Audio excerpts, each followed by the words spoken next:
What's going on? It's your boy Adam. It is August 20th. The date doesn't matter. If it did, any, how do I put this? You got all these people that are angry because I stopped giving you the up to the minute video. All right, number one, I'm shadow banned for sure. I came up with, I looked into this deeper, and there are different tests that you can do to see if YouTube has shadow banned you.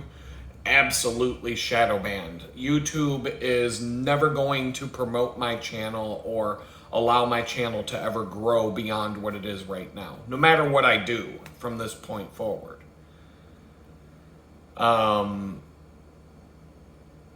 They can flip a switch and they can decide, okay, he's done, but we'll still run ads. If they do this to tens of thousands of people, they can still make millions of dollars from running ads on channels like this, but they can make it so that you can't grow. And so if you're gonna get all butthurt and angry because I'm not putting in a full-time job's worth of hours to give you videos on a daily basis that are up to the minute, and because I'm getting a lot of shit about this. I make between $50 and $100 a month, maybe. This month, I'm not even gonna make $50 off of this YouTube channel. And I'm not saying that I did this for the money, number one. I did this to see what would happen, honestly. I was homeless. My best friend said, hey, why don't you get on YouTube? I argued about it. I didn't want to do it. And then I was like, all right, may as well. What else do I got to do? It was hard. It got a lot of traction. This channel opened up a lot of opportunities in my life, and it did pay in different ways than an actual paycheck.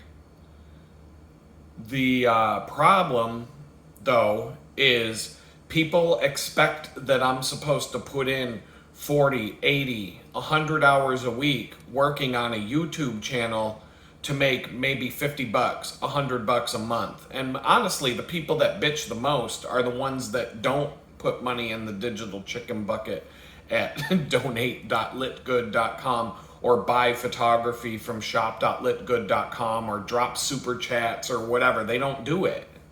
All they do is bitch and complain about what they're not getting when they come to the channel. And so I'm not doing it for you. I don't care about you. I don't care what you think if you're one of those people. I'm not going to spend 80 hours a week on a project that pays me $50 to $100 a month, right? I mean, a bakery job where I work for $10 an hour is more profitable in one day than this YouTube channel will be in an entire month. And YouTube just turned it off. There's nothing I can do at this point. There will not be growth. You will never see my subscriber count go above what it is right now. They decided that I'm not worthy. They don't like what I say. They don't like, especially when I tell you the truth about things. So it is what it is. I'm not going to change who I am and do a bunch of fake garbage just to get around their shadow ban. I'm not the only one shadow banned. I see and watch channels that have hundreds of thousands of subscribers, and they're shadow banned. I've seen people with more than 100,000 subscribers. Let's just look at one, the one that always comes to mind.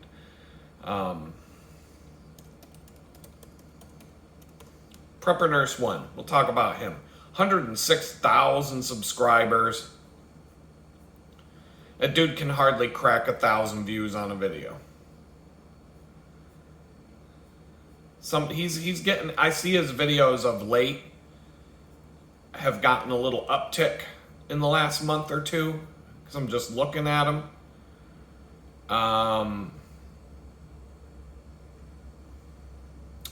But, you know, that's what happens.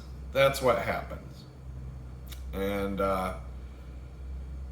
you know, if you have 102,000 subscribers or whatever it is that I see here, 106,000 subscribers, and you can't even crack 1,000 views on a video, that's YouTube turning it off. And this guy, he never swears, never says a swear word.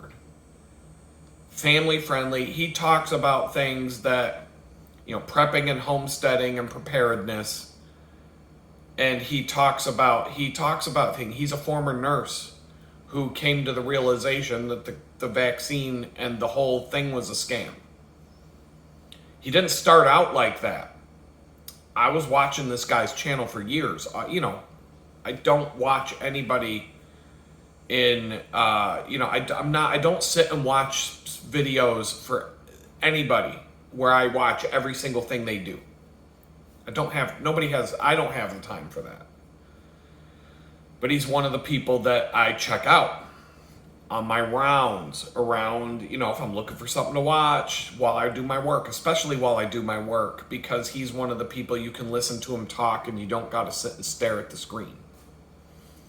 It's more like a podcast. Every now and then I might have it off to the side while I'm working and I'll be like, kind of glance over if I need to see something he's talking about.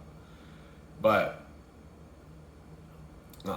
so that dude's been shadow banned for a long time. Before the COVID thing, before he came to the realization that it was a scam, his channel was doing a lot better. His channel was doing a lot better. But he was telling everybody, wear your mask, take your shots, blah, blah, blah, and this and that. And I was turned off. I was like, yeah, I'm out of here. And I stopped watching him. I was disappointed. And I don't know when it happened, but I decided to go check him out one day, see what he's up to, because I always liked his channel. And this was a long time later. And he had changed his tune. And like whatever video I clicked on, it wasn't the title. But when he was talking in the video, he was apologizing to his viewers in the video that I happened to watch for promoting the scam and going along with it, because he's like, I figured it out that it was all BS. And he was really angry that he had been duped. And, you know, because he's a nurse or was a nurse, and, you know, that whole aspect of his life, like he felt like he had been betrayed by his own people, you know what I mean? And that he was passing on bad advice to everybody else. And I was like, you know, man, I got respect for that dude way more than I had before, because, you know, everybody makes a mistake. You can make a mistake.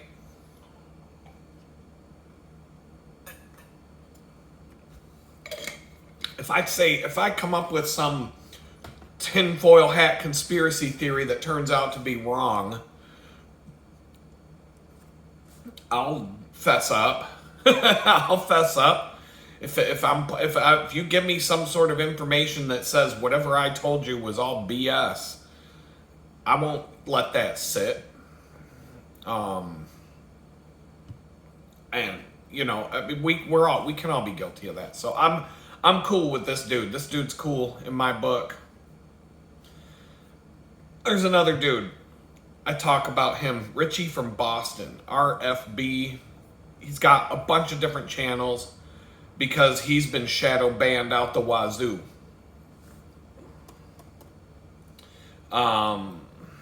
He's got so many different YouTube channels, you can't even keep track of them.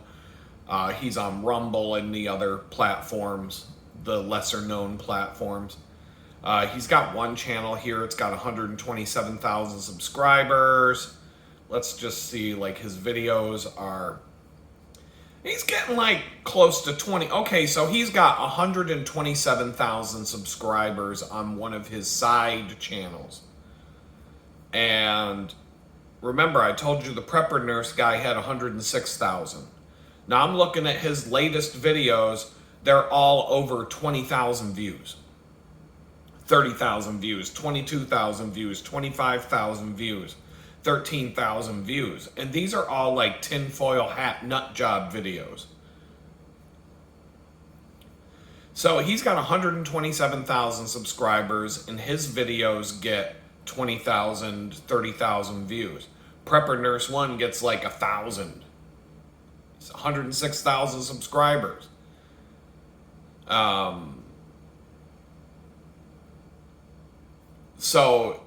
me think. He's got another channel called Jailbreak Overlander, 145,000 subscribers. And his videos on that channel are getting 5,000 views. Here's one with 17. It was an anti-Trump video. But he's getting like less than 10,000 views on a video on this channel. So it is kind of all over the place. He was complaining in a video that he put out recently that he was shadow banned and his channel gets no traction, no growth. I mean, he's already in a good spot, but a lot of these channels were banned, outright banned. YouTube shut the channels off, and within like the last 6 months, they were banned. He was banned for over 4 years. In 2020, they shut off all of his channels except for the Jailbreak Overlander, because all he ever did on that channel was going on off-roading adventures. And that's all he did was go on, and he kind of kept his other stuff separate from this channel, so they let him keep this channel. And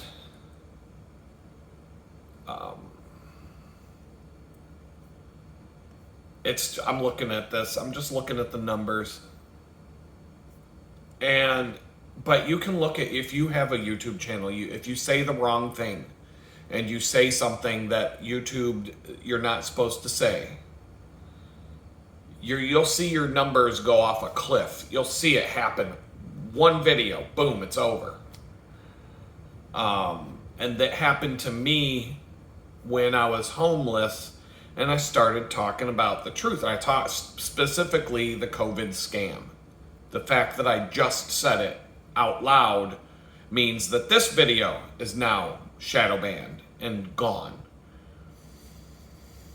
But the first time that I dropped that in a video when I was homeless and talked about it, and I was probably talking about how I was fired from a remote job because I wouldn't take the shot. You could see the analytics dropped off a cliff. YouTube started putting warnings on my videos. You can go back to some of those videos and you'll see a little warning that says COVID-19 is not a scam. Take your vaccines, do what you're told, wear your masks. The CDC says this. And they'll put these warnings under the videos. And then the number of impressions, all the analytics and metrics and growth, you see like it's this, and then it dropped to nothing. And it's been pretty much nothing ever since. So they wait for you to say something that you're not supposed to say. It might not go to the extreme level of them canceling your channel, but they will shut you off the second you say something you're not supposed to. Your growth is over. It's done. Doesn't matter how many people subscribe, doesn't matter, nothing matters. They will never show your videos to people anymore. The only traction you will ever be able to get on your videos and channel from there are when you bring people to the party yourself.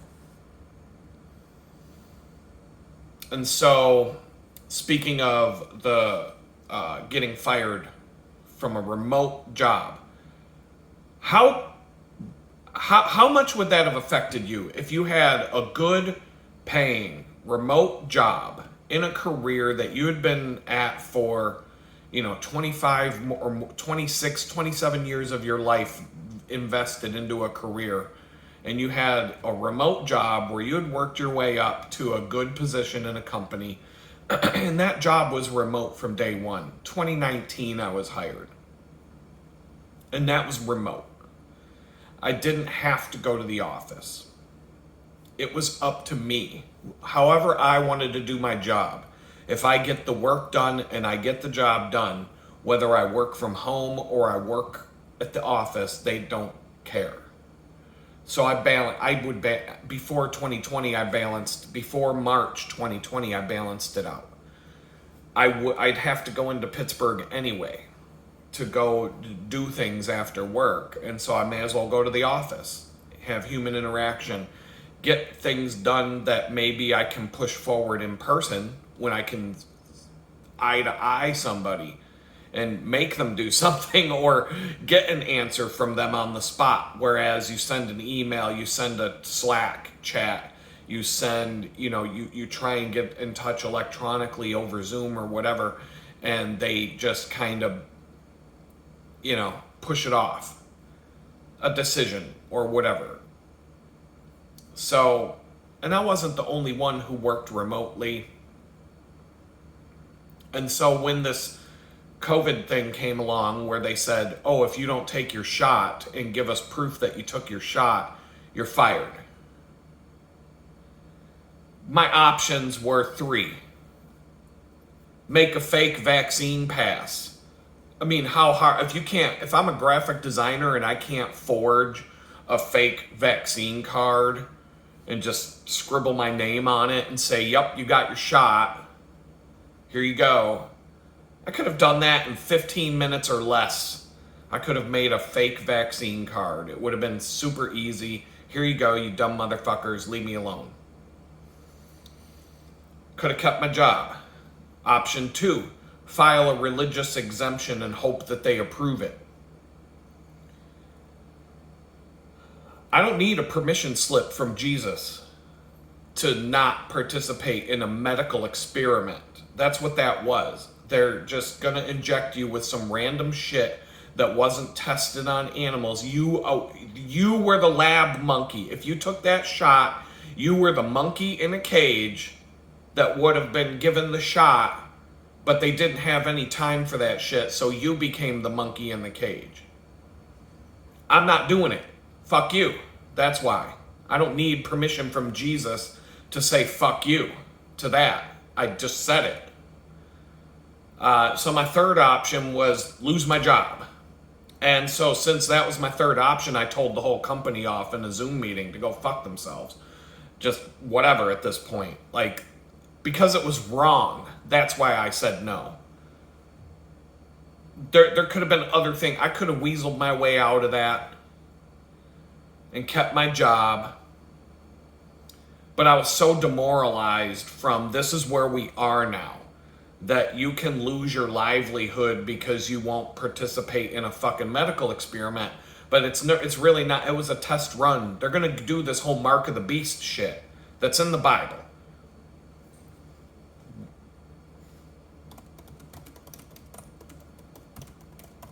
We're just going to read this out. Revelation 13, 16 through 18 says that, let me get there. And he causeth. You know what? We're going to go regular. We're going to go the New King James Version if I can find that. Hold on.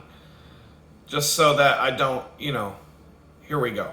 He causes all, both small and great, rich and poor, free and slave, to receive a mark on their right hand or their foreheads, and that no one may be able to buy or sell except one who has the mark or the name of the beast or the number of his name. Remember how they tried to say you can't have a job unless you have your vaccine pass. You can't go grocery shopping if you don't have your vaccine pass. You can't go to the restaurant If you don't have your vaccine pass, you can't go to a sporting event. You can't go out in public without your vaccine pass. Remember, they tried that shit. And there were enough of us that said, no fucking way, that eventually they had to just stop. And now all these Democrats are running around saying, we never made it mandatory. It was always a choice. We never told you that you had to do it. Bullshit. Go back and rewind the fucking tape. So, the thing today that in my life that the reason why all this is coming to the surface is because I have to call the bank. I got into a battle with the Department of Labor in Pennsylvania because they denied my unemployment claim after I was fired for that. And I went through hell because of it. 4 or 5 months of absolute hell until I could find another job. And thankfully, another job fell into my lap. And I should have been happy with that. But my mental state was so... all of my online rants and all of my anger and all of my posts that got me put in federal prison started when I was fired for the vaccine. It flipped a switch in my head that I'm not even saying that I feel much different today because of these dirtbags in charge and what they've done to us. Not just me, but us. I'm disgusted by it. And if somebody if somebody took a nuclear bomb to Washington, D.C. and blew the whole place to smithereens and took out the entire federal government at once, like during the State of the Union address when everybody's there, like I would be like, oh, all right, fine, cool. Let's see what happens now. I would be all right with it. I mean, there's a few good people that would probably be caught up in it. Bye. I don't think anything good would come of it at the end. I think we would all be much worse off because whatever happens after the fact would just be the police state of this country. The apparatus would be turned on 100%, and you would have absolutely no freedom ever again in any way, shape, or form. So be careful what you wish for. But people ask me all the time, how did you get so angry? How did you get so mentally shot out that you went and said the things that you said? It all started on the day where I was told you don't deserve to have a job because you won't participate in a medical experiment. And it all started when creepy Joe Biden decided to put out almost a mandate that, like, wasn't it some sort of mandate that the federal government won't deal with any companies that don't mandate their employees get a shot or something like that? It was all just, that was the notification I got. They started tiptoeing around it at the company I worked at. They started asking me for my vaccine pass, and I just I wouldn't answer the emails. And so finally they started getting more hostile toward me because I wouldn't send it to them. And they weren't telling us that we had to have the shot. And so I reached out to my boss and I sent him a scathing email and I said, look, I'm not joining your Jim Jones vaccine Kool-Aid cult. I wish I had a screenshot of the email. Classic. No holds barred. I don't know. I probably did swear a couple times in it. I was mad. I was like, I can see what you guys are doing and it's wrong and I'm not going to participate in it. So, immediately I got like a phone call within 5 to 10 minutes later, trying to calm me down, telling me that that's not what we're doing. We would never do that. We would, your medical choice is your choice. That's not something that we feel like we can mandate, all these things. That's not what we're doing. We're trying to open up the office so people can come in et cetera, et cetera. He just tried to like tell me that that's not what this is about. It was 2 weeks after that phone call that I got the phone call again saying, oh, if you don't give us your vaccine card, you're fired. Right before Christmas. It was like in the end of October-ish, maybe beginning of November. I can't remember. Somewhere in that range. And they said, you have until a week before Christmas to give us your vaccine card. If you don't, it's your last day. And so next time we had, I put down my computer and just said, I'm done. I'm not doing any more work. The next time there was an all-company Zoom meeting, I showed up and I said, and people were like, anybody got anything else? I was like, oh, I got something. You can all go fuck yourselves. And that was it. And after I did it, the funny thing is after I dropped the bomb and just dropped the fucking mic and walked away, I got bombarded with messages from people who were thanking me for what I just did. Telling me that it's completely wrong what they're doing, that they're angry, that they hate this company, they want to get out of here. Other people were telling me that they were losing their jobs because they wouldn't do it either. Other people were telling me they filed for a religious exemption and were hoping that they get it. Like, I thought that I was the only person at this company who felt the way I did, and it turned out I was wrong. I was very wrong about that. So fast forward here. I filed for unemployment. Pennsylvania wouldn't give it to me. They said that we've denied your claim because of insubordination. You were fired for insubordination for not taking the shot. So I contacted my state senators, state reps. I contacted the governor. Democrat governor don't give a fuck about us. But I contacted people. I started getting traction there, and the state senator's office was working with me to try and get me through this thing. The state senator was like, what they did was completely wrong, and I'm completely against what they did. Like, they were on my side, some people. And so they denied my claim again and again and again. Appeal. So I finally filed an appeal. But I was so toxic in my head, pissed, verbally I did what I did. I said a lot of horrible things.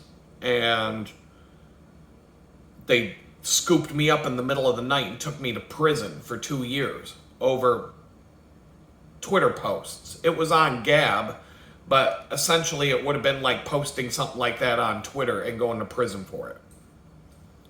Now we're seeing this happen to other people. Now the Trump administration, they're going after anybody who says something along the same lines about Donald Trump. They're arresting them all and putting them in prison now. And they can all expect to be in prison for between 1 and 2 years and probably getting 3 years of probation after they get released. I'm going to start trying to track down these names and follow their cases. But the Trump administration's going after, instead of like, let's cut this guy a break, they're just like, we're going to go get all the people on the Democrat side that are doing it now and do the same thing to them that we did to Adam.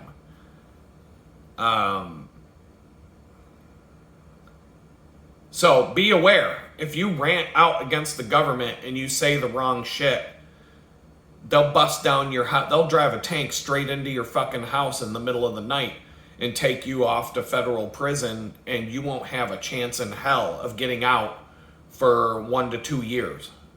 You won't even have a day in court.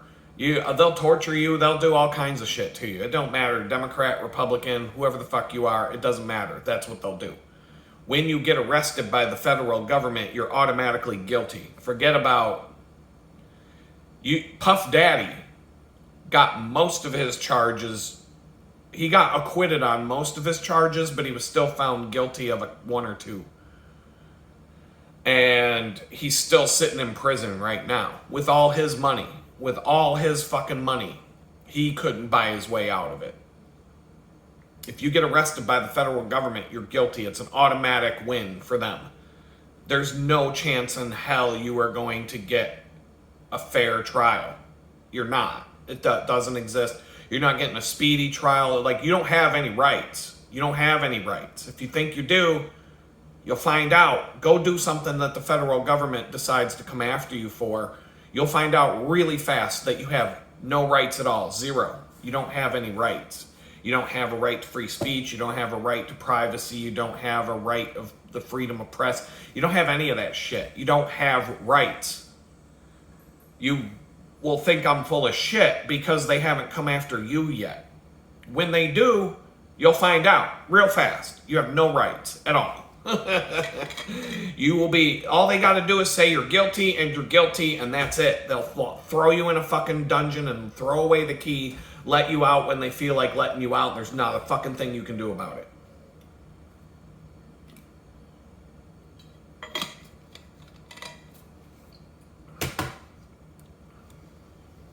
So,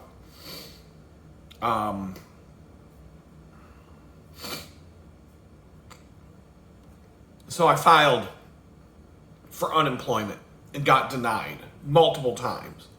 And I kept going through the paces. So after I was thrown in jail, I received word came from home that a hearing had been scheduled for me to go for my unemployment appeal. And I had to be there in person. And, well, I couldn't because I was in jail. And so I was like, well, lost that. Just move on. Like, I already lost everything else in my life. So I figure why, at this point I can't go there. There's nothing I can do about it.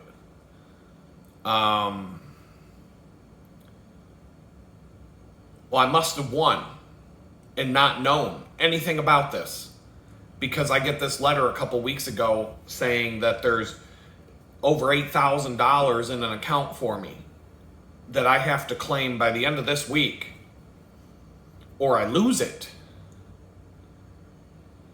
And it's just this was magic of God came at me.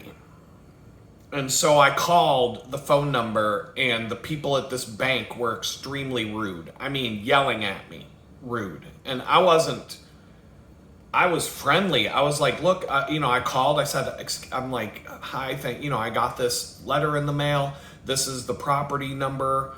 I'm just trying to figure out what my options are, blah, blah, blah. And I'm just like, okay, what do I have to do to, make sure I secure those funds and everything? And within a few minutes, they're yelling at me. Obnoxiously yelling at me, telling me you had plenty of time to take care of this, blah, blah, blah, copping me all kinds of attitude. And so I had to reach out through X on social media and say, what happened, in a public post. And then somebody from the bank got back to me and said that what I went through, acknowledged that was wrong, et cetera, et cetera. I've got this person's direct number.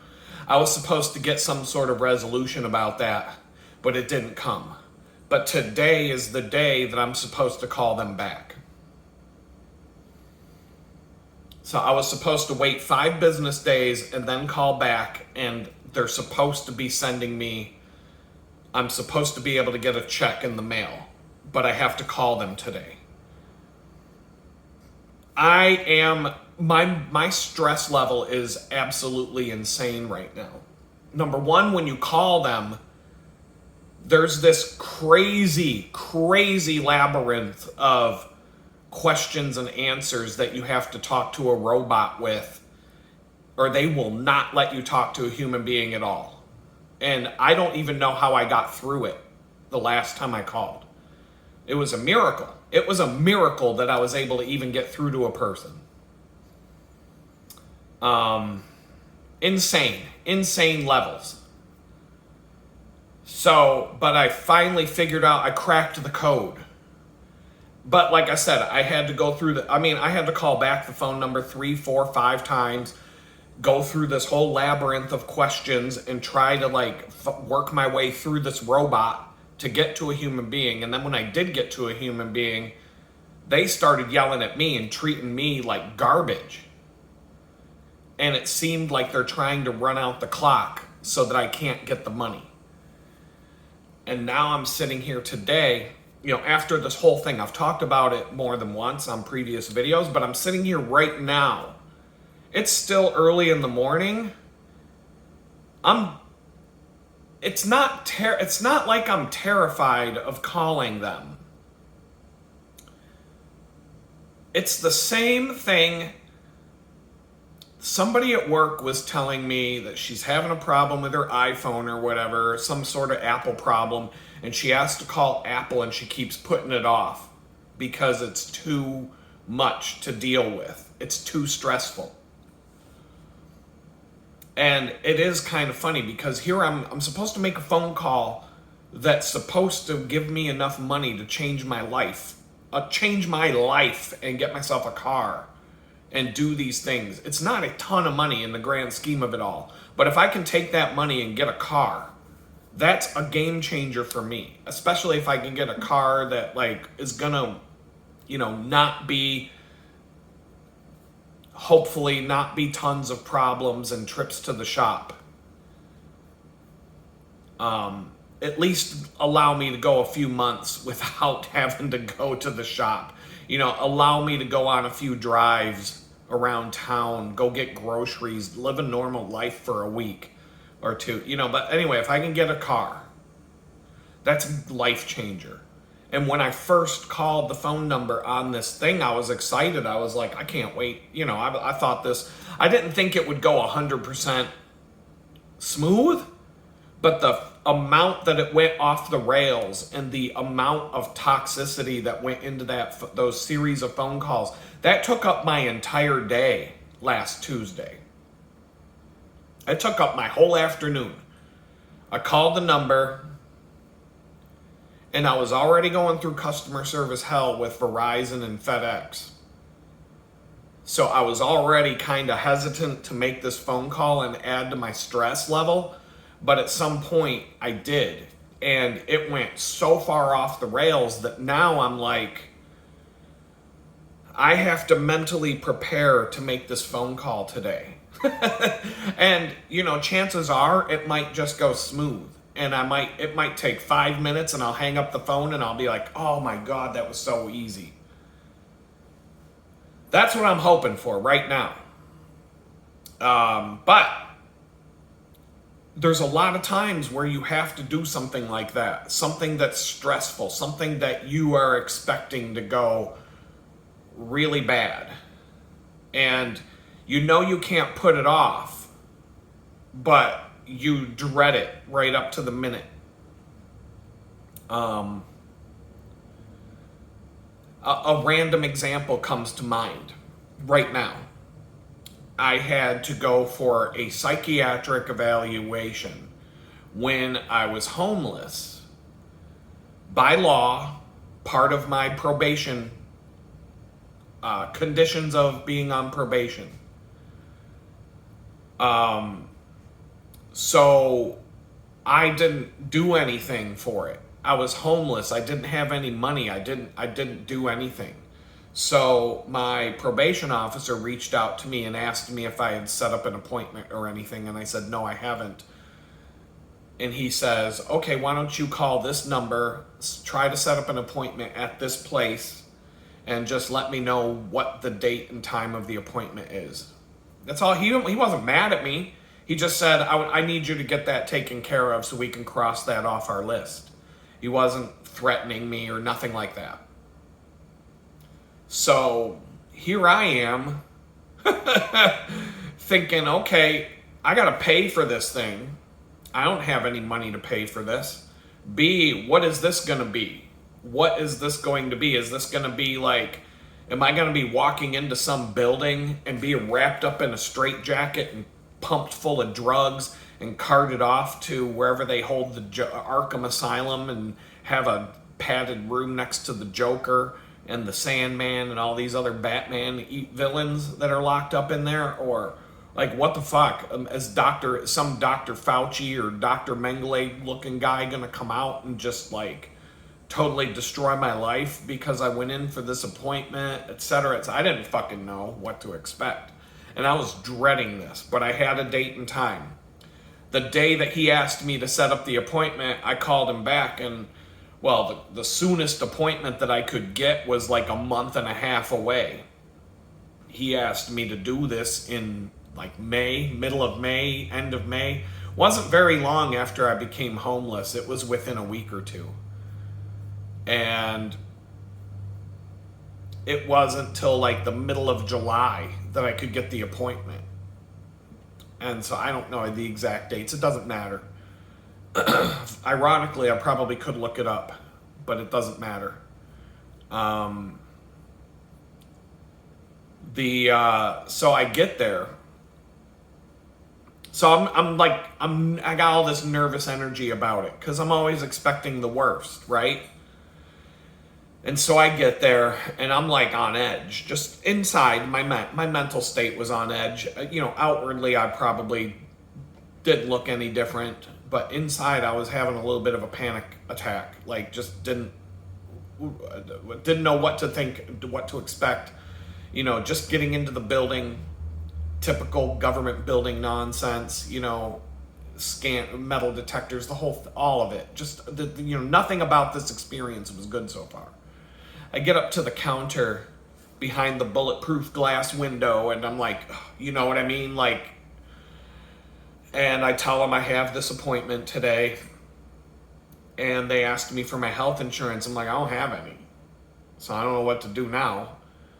They're like, well, what's your name and what's your, probably asking me my social security number. And she's like, hold on a second. She looks it up in her computer. She's like, you have health insurance.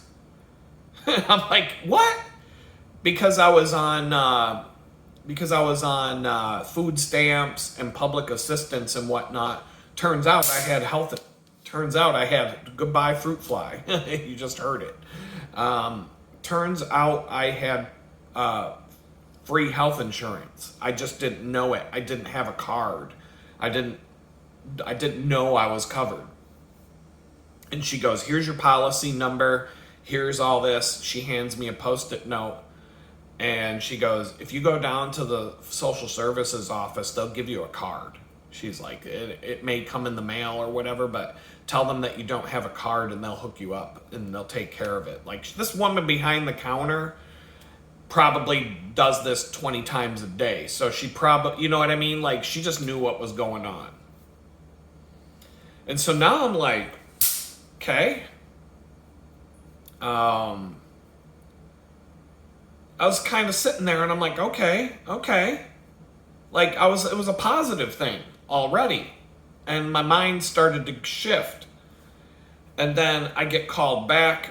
It's this woman. She looks very friendly. She's not in a white lab coat.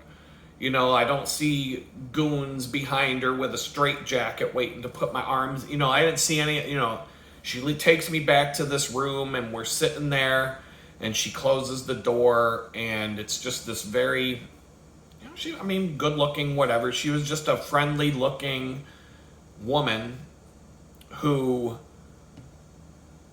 was very friendly the whole time. And she asked me a whole bunch of questions, asked me about what's going on and whatnot. And she, I was honest with her. Like, she'll ask you questions like, have you ever thought about killing yourself?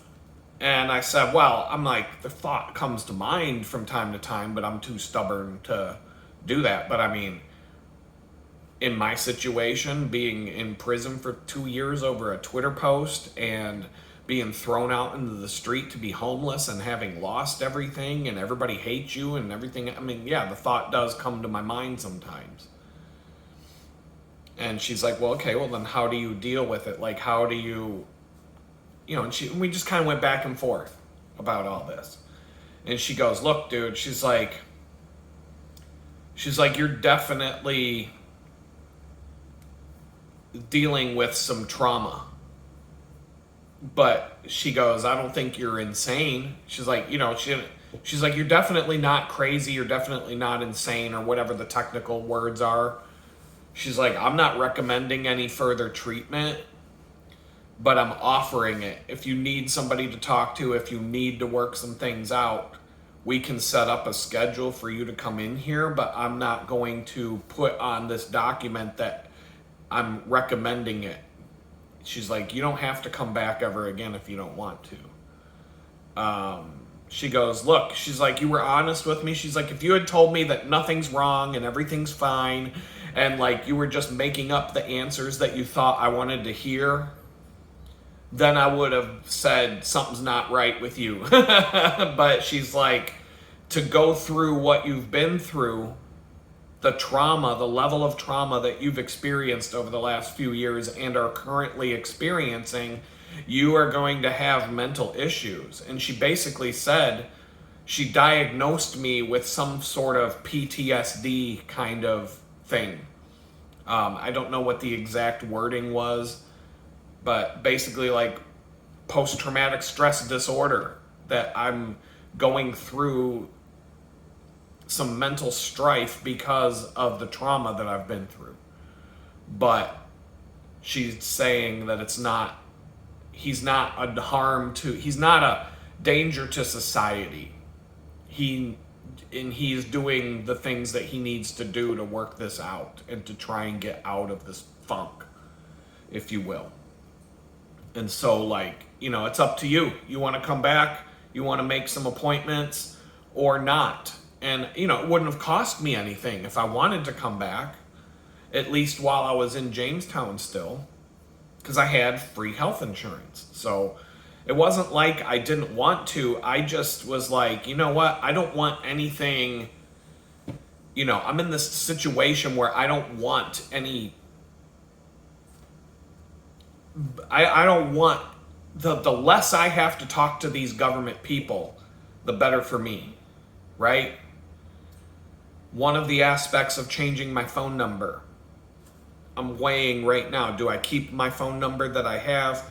Do I take the new phone number that I got with my new phone? That phone still hasn't rang. I still haven't had a single spam call on this phone.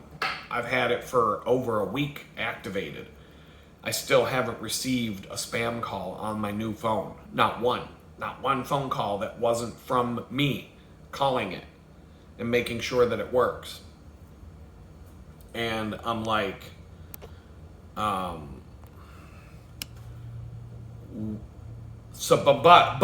if I change my phone number, now I've got to deal with the probation officer. I have to talk to him. I have to send him a text saying, here's my new phone number. I have to log into their website, change my phone number on that website. And there's different, so I don't want to talk to the vampire and invite him in if I don't have to do that. You know what I mean? But is it a big deal? Probably not. It's probably one text message. This is my new phone number. I logged into the website and changed it there as well. The end. But according to this guy, I'm at the bottom of his pile of paperwork and stuff that he has to do. Why put myself in higher up in the pile? Like, why bring my, name to his radar when he's probably out there dealing with lots of dirty dealing. He's probably dealing with a lot of crap from other people, not even thinking about this dude riding a bicycle to a bakery. You know what I mean? Like, why invite problems in my life when I don't need them? And I'm probably overanalyzing it, but you believe me, if you were in my shoes, these thoughts would go through your head. And it's not, there are a number of things when it comes to having the same phone. There's a lot of pros and cons to changing the phone number or keeping the phone number. And I don't know which way to go. The scales are balanced in terms of the pros and cons of each. And one option doesn't really seem better than the other at this point. New phone number doesn't get spam calls, but give it 6 months to a year when I have to use that phone number to sign up for things online, and then these companies are selling my data to other, all of a sudden that phone number is going to be getting sold to spam callers and everything else, and then I am going to start getting spam calls. It's inevitable. But then I have to go through the whole hassle of, what do you call it? Telling everybody I know, switching every single thing that I use that phone number to log into. That's a process. So I'm right now today, that's not even oh my God, I can't even think about that right now. The number one thing on my mind right now is calling this bank and getting that square. And it has that same level of anxiety attached to it that the mental health appointment did that day.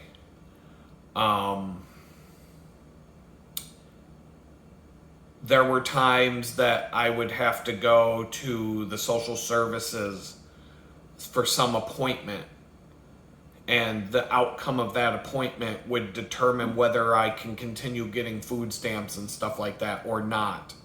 And I'd be worried about, I'm going. I'm not going to not go. And if it's scheduled to a specific time, then yeah. And I would dread going to these places. Dread it. I would feel miserable about it. And then I would go and something positive would come out of it. And I would have no reason to have been upset about having to go. There was one thing that it would be even indirect results. I went to this one thing where I had to sit in this class about how to look for a place to live. I know how to do this. You know what I mean? But this is for rock bottom people who have, it's mandatory. If you're going to get social services money, they make you do certain things. Jump through hoops. The more hoops they can put in your path to jump through, the more people they can kick off of the government dole for not jumping through the hoop. So they tell you got to go take some stupid class for common sense class, how to find an apartment class. All right. I guess. It's not I've never had to find a place to live before. But I had to go to how to find an apartment class for an hour, or it was a couple hours of a day.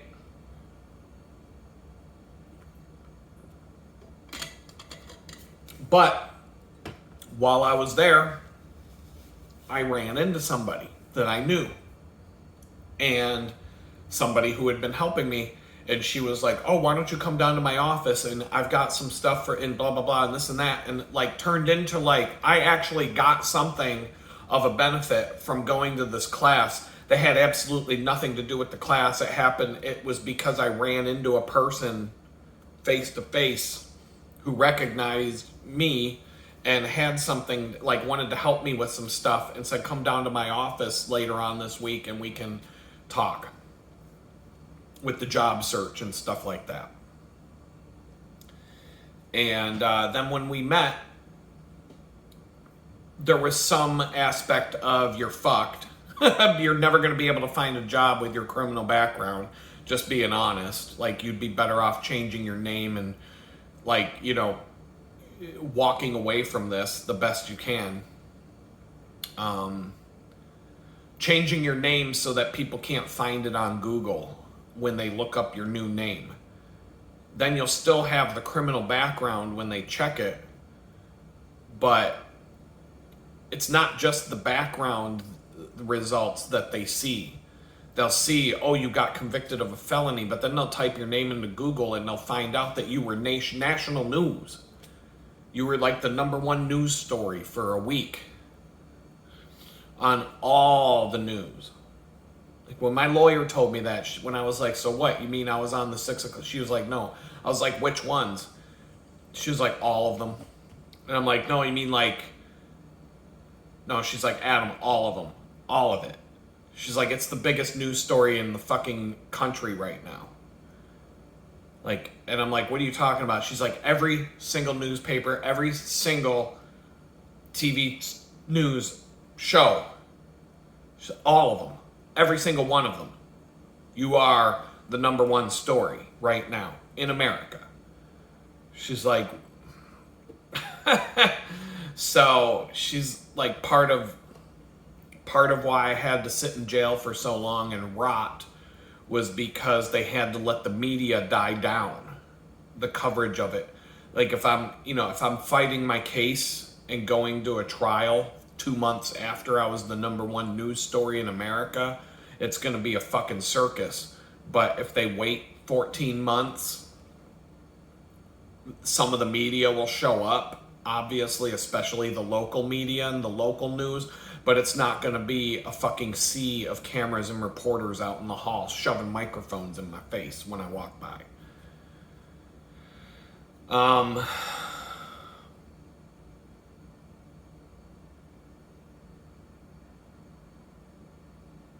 So, I'm just kind of like,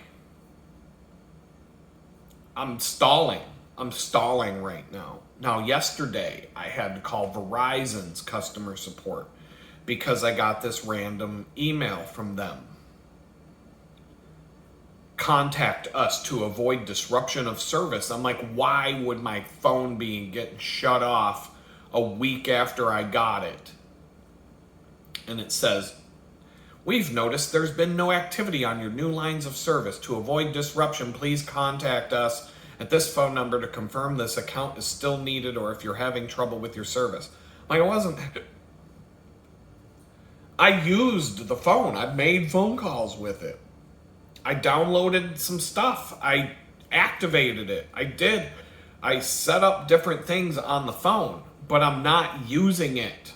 I didn't use it for a couple of days because I didn't have a case for it. After I got the case and put the case on, I've texted it back and forth. I've used it a few times here and there. But I guess now there's like a minimum activity level that you have to have on your phone or the phone company will flag it. I had to call the fraud department because my account was flagged for not using the phone enough, I guess. And so, of course, I get this someone from India, and I told them about the letter, and I said, what do I do about this? And she goes, hold on, let me fix this for you. Disappears for like 5 minutes, comes back and says, okay, I've taken that hold off of your account. Just make sure you pay your bill on time. And I'm like, why am I being... Like, what do you mean? Just make sure you pay your bill on time. Like, why are you... it sounded like I was being threatened. Don't be late on your bill or we're going to shut it off. I'm like, I just got the fucking bill. And it's not due until September 2nd. Here it's August 20th. It's a ridiculously high bill. Because the activation fees and all that bullshit that they put on your first bill, it's going to be hard. But I should be able to do it. Especially if I get this check from this bank. But anyway, I had the call yesterday and I kept putting it off. I didn't put it off all day, but I would say sometime before lunch. I can't remember. Let me look, because I ended up calling them around 2 in the afternoon. I got my laundry started. I was late getting started with the laundry because of all my anxiety. I recorded a video yesterday talking about how I had no energy. My energy is much better today. I'm not as hurt, tired. I'm not sore and tired and all that stuff from cycling and all that. Right now, it's straight up crippled. I'm just in a crippled mental state because of the fact I've got to make this phone call. That the last time I called them, it was an absolutely abysmal, it was like a black hole that got absolutely nowhere except for me being extremely angry and having to reach out to, Twitter, the folks on Twitter to get some, and I, like I said, I have somebody's direct line. So if it goes sideways today, then it will, I'll be able to call this direct number. I'm already like planning for the worst, which is bad. I need to not do this, but I can't help it right now. And it really boils down to how they treated me the first time I called them. It was like completely unacceptable. I wasn't expecting it to go perfectly smooth, but when you start yelling, when I'm calling you and I'm being polite and friendly and just saying, here's the letter I got, here's what it says I have to do, so I'm just trying to do this, and they start yelling at me, like they were yelling at me. I wish I could have recorded the fucking phone call. If I started getting irate with them and yelling at them, and they started yelling back, okay, we're even. I purposely didn't yell at them because I need this to go through. And when you give these customer service people a reason to hang up on you, they'll click right off. Like if you start yelling at them, they'll hang up on you. They're allowed to at some point. And they're waiting for you to do it. That's their strategy sometimes, is to get you mad enough to start yelling at them, and then they can say, sir, I don't have to talk to you anymore. Goodbye. Right? So don't do that if you want to get results. But I wasn't going to let them jerk me around. And they started screaming and yelling at me. And then I said, I need to talk to a supervisor at this point. And whoever it is, they transferred me to the angry black lady at the DMV, and she starts yelling at me, copping me a serious amount of attitude.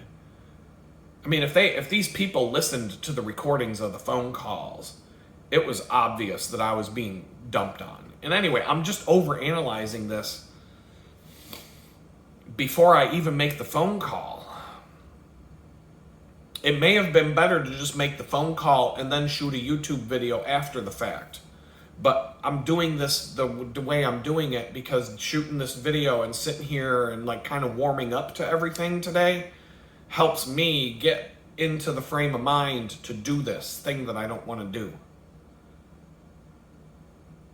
And it's crazy that they've got me so worked up over not wanting to do this, even though this is the key for me to move forward in life and get a car and all of these things. And it just like, if I had known about this money before I was homeless, I would have never been homeless. I wouldn't have been homeless.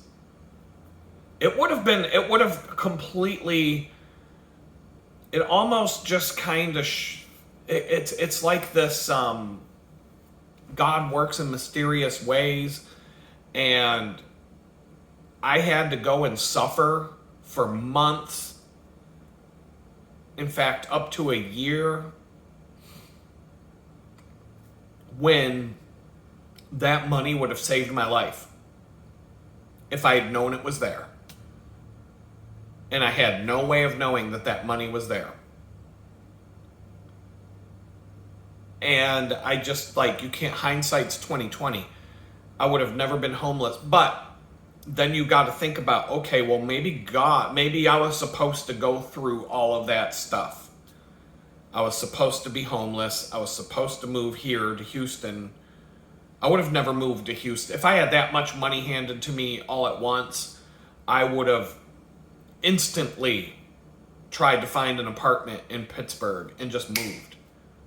Fast. I would have been out of Jamestown, moved to an apartment in Pittsburgh, and feverishly looked for a job and everything else under the sun. But then I look at like the people I've met and the things that have happened and just the way everything is kind of, it's almost like, did God put me through this on purpose because he has a different plan for where he wants me to go and what he wants me to do. And I'm just rolling with it. And now he's like, okay, here's that money, by the way, that I've been holding off to the side. Now you're going to get it. Now you can get a car. Now you can go to the next level. And after you get yourself a car and you get your transportation all squared away, I got something else for you now. But you're going to need a car for the next thing I need to do. The next thing that you need to do, you're not going to be able to do it on a bicycle. Like, you're already not able to keep up with life using a bicycle to get around. The bicycle can still be a part of your life and it can give you exercise, it can save you money. If I take, if I take my bicycle to and from this bakery after I get a car, I'll save money on gas and wear and tear on the car. And that could significantly add up over time. If it costs, I don't know, if it costs $10 in gas to go to the bakery and back, which, I mean, if a car has good mileage, I doubt it would even cost that much. But, if I still rode my bicycle to and from, but the car opens up opportunities. I can go try and find a job closer. I can go I have a much wider range to go look for another job. Pays more. If another situation comes up where a company in downtown Houston wants me to come work for them, but this time they're not going to do a background check and they're just going to let me work, I don't have to go through this embarrassing thing saying, well, I was gonna, like that job that came my way that I got hired for and then lost, I was gonna have to rent a U-Haul pickup truck to get back and forth to the job. That was the number one easiest solution that I came up with, because the weekly rental rate on one of those pickup trucks was reasonable compared to what I would have been making, and that's how I would have done it. I would have been able to get a car within a few weeks of some kind with that level of pay.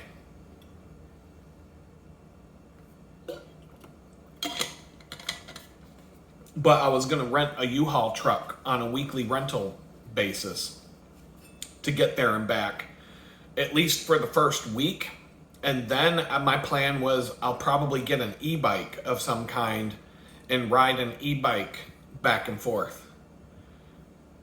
And if it's raining, at some point I could probably do what needed to be done to get there and back. But for the first week, I'll just be a bicycle commuter after I've established myself for a week or two. People like that, these are all liberals, these are all Democrats. If they see me riding my bike to work, oh my God, he's eco-friendly, his carbon footprint is so small, all that crap. He's still breathing out of his mouth, but he's not driving a car. Wow, he's eco. We should give him some companies give you rewards for doing that stuff, for being, your carbon footprint and all that garbage. And so it would have been okay, but for the first week I would have been like, I need to drive there, but I also need to find a place to park that I can hide the fact that I'm driving in a U-Haul truck. You know what I mean? I need to park this thing farther away from the office, like a few blocks, so that I can park in a garage somewhere, walk a few blocks, go in the building, and then if we're all leaving at the same time or having a conversation, oh, my car is over here, I'll be, why don't you park closer? Oh, that's fine, that's where I found out, whatever. Make up some reason. That way people aren't following me and seeing me get into a U-Haul truck as I come and go from work. I had it all figured out. If I have a car that I own, that solves all those issues. Now I'm not going to get that strange, there must be something wrong with this guy if he doesn't have a car attitude. Because that does come into play. You tell somebody that you're riding your bicycle to your job and they look at you like it's the craziest thing they've ever heard, especially here in Houston, Texas. They think it's the most. Now, but, they don't consider the fact that I work at this bakery. I have never missed a shift. Never, not one time have I missed a shift. I was 15 minutes late one time because I got a flat tire.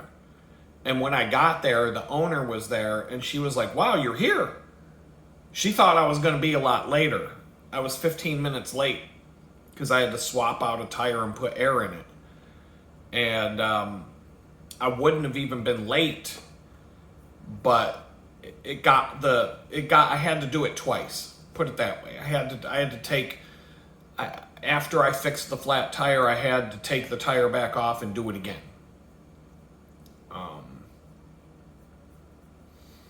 and it was my own mistake, but that's why I was late.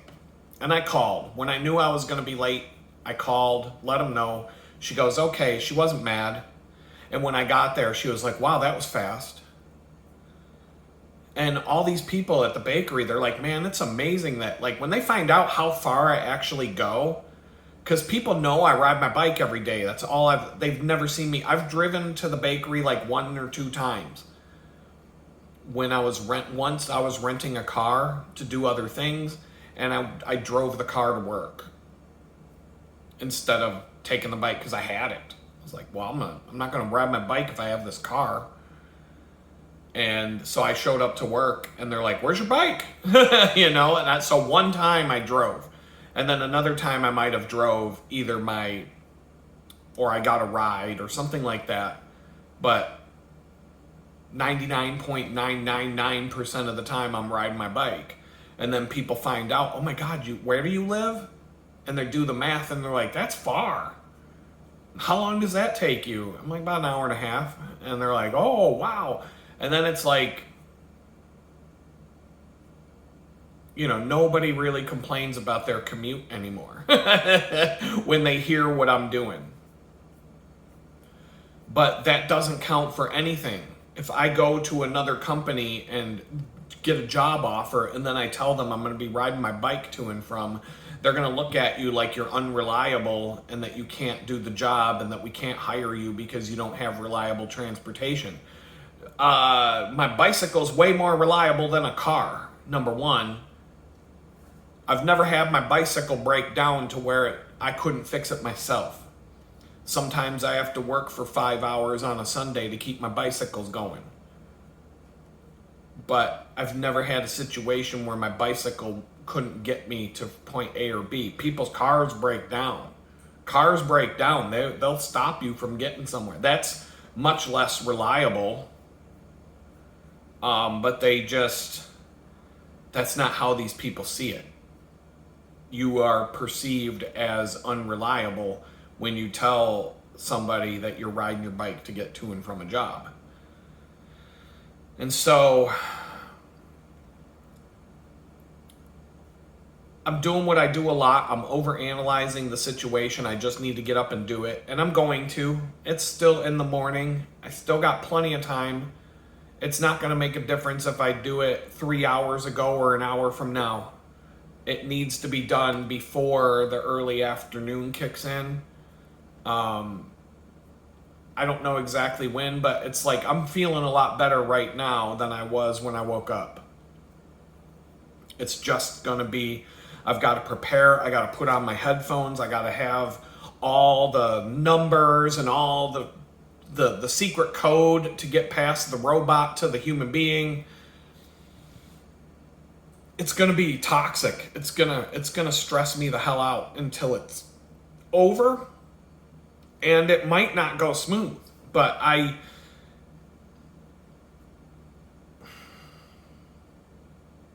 it could be 5 minutes and over and waiting for a check to come in the mail. So I'm hoping for that. And that actually reminds me,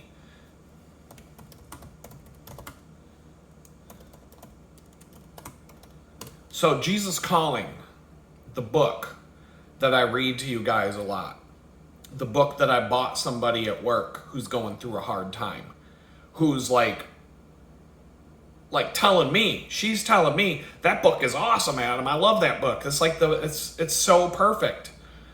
I just thought it was like, I don't know what caused me to get her that book for a gift to go in this basket.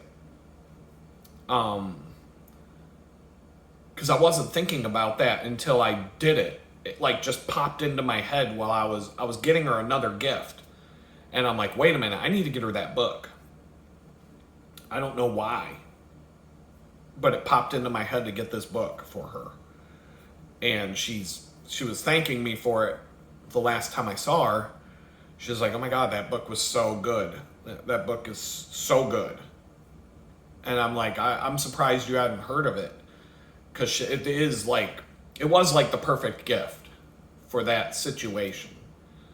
But I'm reading it today because of my situation, and I have a hard time when I'm home remembering to pray about my day. So I did that this morning. I'm like, Jesus, come with me. Help me with this phone call. Help me with all these things. And then I read the Jesus Calling entry for today, August 20th. And here's what it is. I'm going to read it. I'll probably interrupt a few times while I go through it. But it's, if you want to read it without that, go read it yourself. But it says, I am a God who heals. I heal broken bodies, broken minds, broken hearts, broken lives, and broken relationships. And I'm like, well, I have a broken body. Check. My mind is broken. Check. I have a broken heart. Check. My life is completely broken. Check. And most of all my relationships are broken. Check. Check, check, check, check, check. All 5 of them I got. I got all 5 of them. So, all right, you got my attention. You got my attention today, Jesus. My very presence has immense healing powers. You cannot live close to me without experiencing some degree of healing. And I'm experiencing that. There's a couple people who gave me a comment the other day. Basically, there's some people who show up and they tell me that I'm the most offensive person they've ever seen and that I don't deserve God's help, and that, because I swear, I use swear words and I say bad words and I talk real to you. So there's a lot of people out there that think if you're a Christian and you believe in God, that you basically have to be Ned Flanders from The Simpsons. Hey, do-me-do, and you have to act a certain way, and you have to speak a certain way, and you can't swear, you can't do bad things, and they're like the guy that I was in federal prison at a fucking Bible study. And this guy looked at everybody and said, well, I haven't sinned for 8 years. Yeah. And so we made a big, me and other people that went to these Bible studies, we made a big joke out of that. Because, after that dude said that and we all just kind of looked around at each other, we're like making eye contact. He didn't just say that. So that's the guy who left that comment about, how I'm offensive and I swear and I say bad things. Therefore, I don't deserve God's healing. He's that guy. I haven't sinned for 8 years. Bullshit. Just go sit the fuck down. You've sinned yet. You already sinned today. So just sit down and shut up. We had 2 pastors at the federal prison in Danbury. 2. And you never knew who you were going to... I got to know both of them. Okay? Let me get a drink. This is a long reading of Jesus Calling today. But these 2 pastors, one of them was very appropriate, cool dude. Both of them were black, so they had soul. The one dude, the guy, he was the head pastor. Dude was he was excited for Jesus every week at the church service. Oh yeah, he was on it. Great guy, great sermons. You'd never hear a bad word. You'd never hear him swear. You'd never hear anything like that. In fact, one of his biggest things that he would talk about in the prison, and believe it or not, when you're in prison, people have a lot more foul mouth than I have, okay? I was surrounded by people the whole time.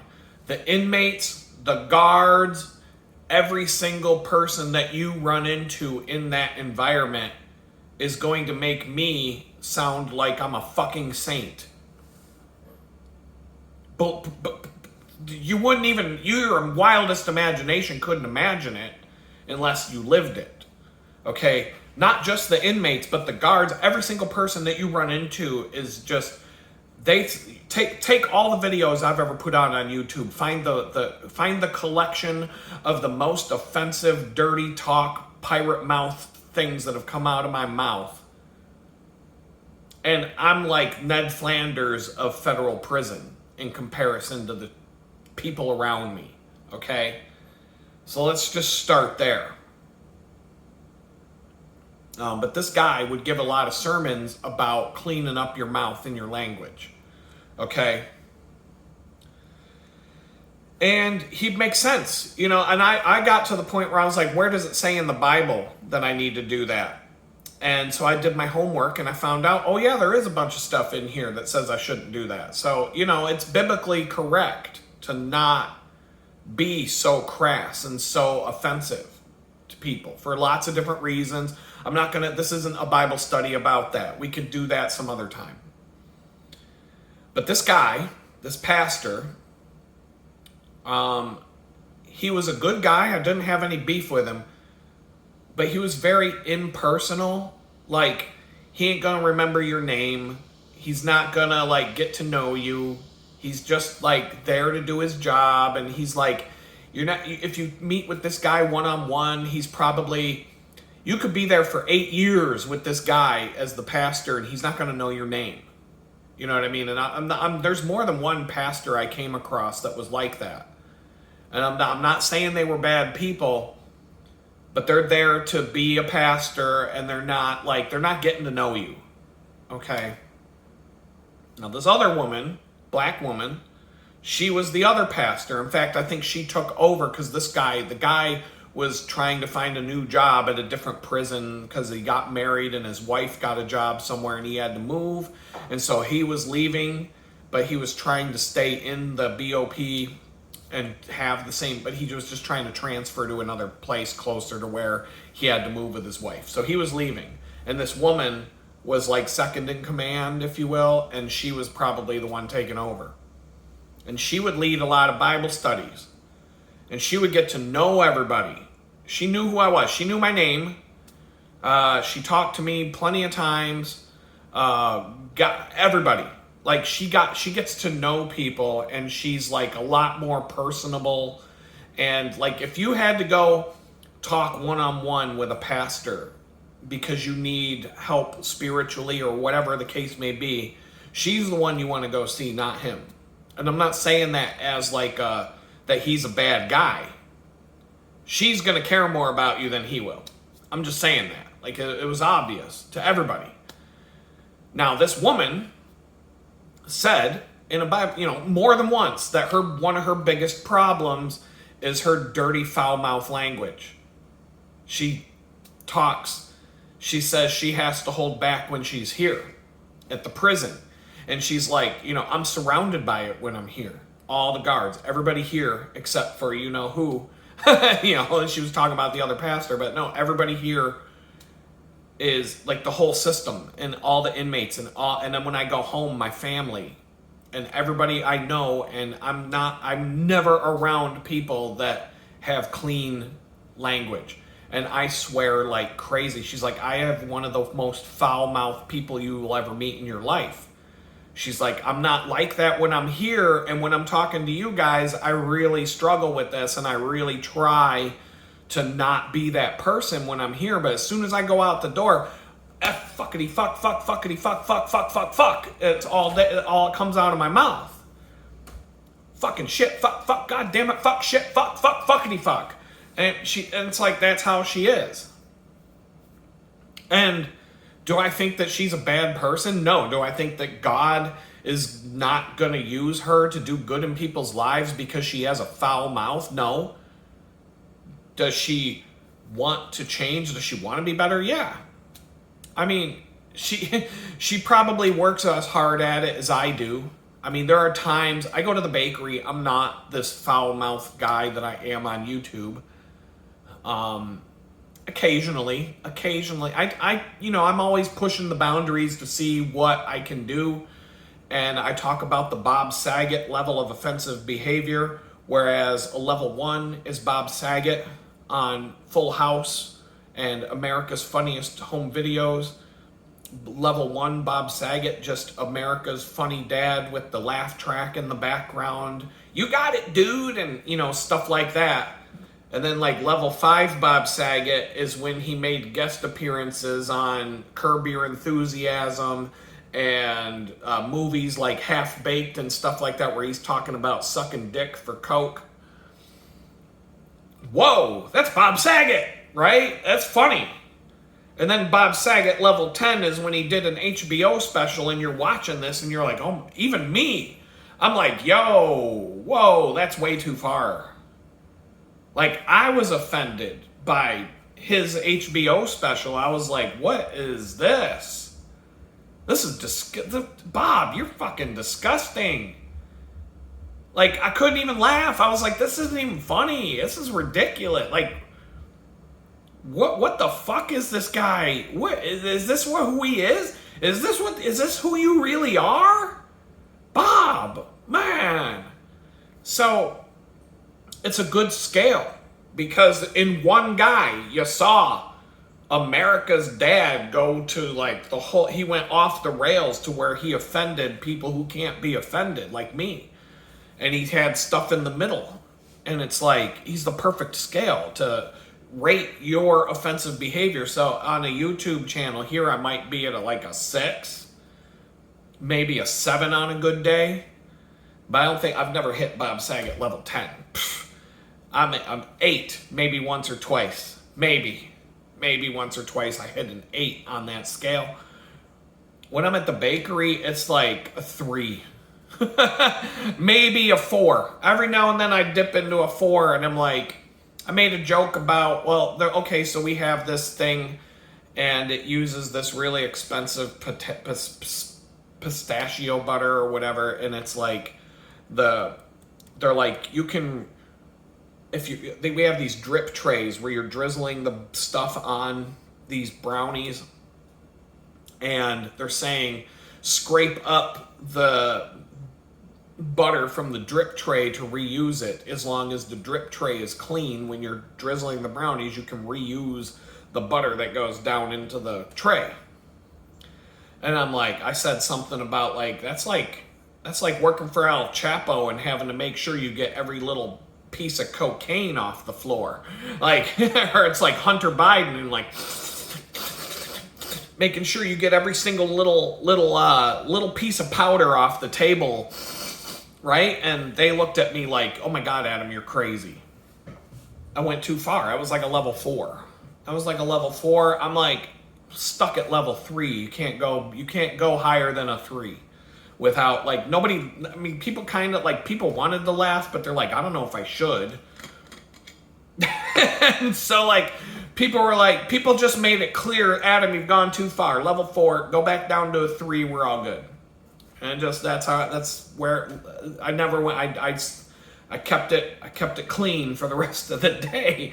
But I'm like, it's just like Hunter Biden or a crackhead making sure they get every little piece of crack that fell on the table. Because this pistachio butter is so expensive that they're treating it like it's crack. like we got to get every little drop that fell off of the drip tray. They wouldn't give a shit if it was chocolate all over the drip tray. Like, they'd be, go take it to the sink and wash it. But now we got to get out the credit card and scrape up the, all the powder that fell off of the, when you're weighing the bags, if some powder got on the table, you got to get out a credit card and scrape up all the powder and put it in the next bag, because, all that powder adds up.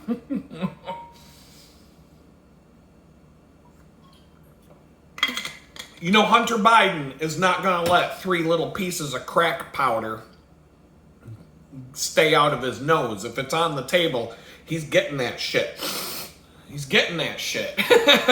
So that's what, so I can't go. I know where the boundaries are, and I still knock on the door to see how far I can go. But that's about as far as I get before the door gets shut. And they're like, all right, you got to stop. We're going to have a problem if you start climbing this ladder, it's not going to go your way. So I figure it out. And so I do have the ability to put it, to zip it up sometimes.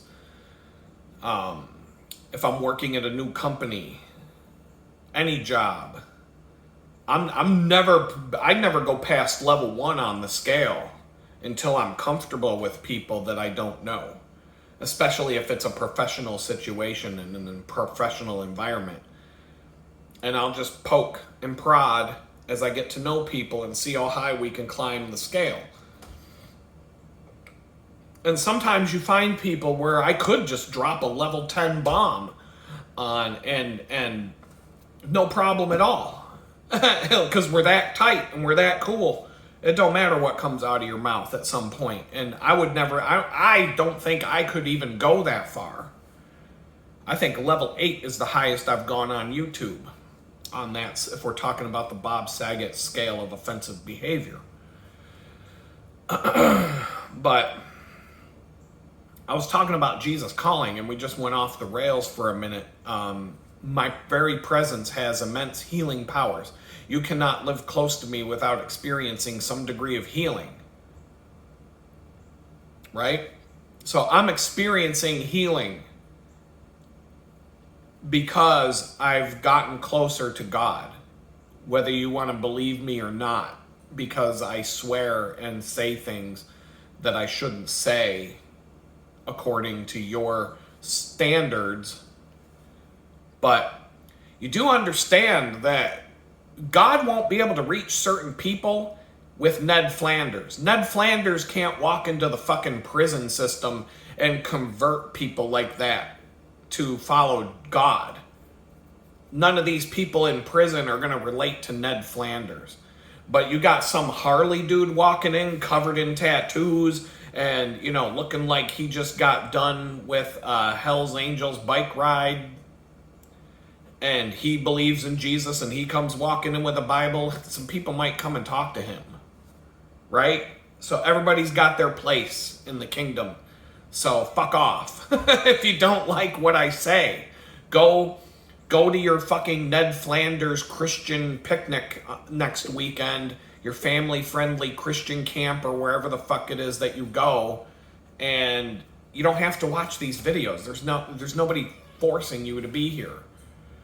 But the next part of this Jesus calling entry says, however, it is also true that you have not because you ask not. You receive the healing that flows naturally from my presence, whether you seek it or not. But there is more, much more available to those who ask. And so I read that this morning and I said, I do feel the healing presence that comes whether I remember to ask for it or not. But there's all these examples of when I do ask for it, it comes. And it comes, what I ask for shows up. I ask to not ride my bike in the rain. I don't ride my bike in the rain. It almost never happens. It's happened twice. I mean, I'll consider twice having wet feet in 180 something bicycle rides in Houston when it's been raining every day. Since April, it's rained pretty much every single day at some point. Hard. Like somebody at the bakery moved here from Detroit and she was telling everybody, she's like, man, these storms that you get down here scare the living hell out of me. With the thunder and the wind and the level of rain, the amount of rain. She's like, I've never seen anything like this. And I'm like, well, you probably have. Because, I mean, you do get thunderstorms up north, but it's not like every single day.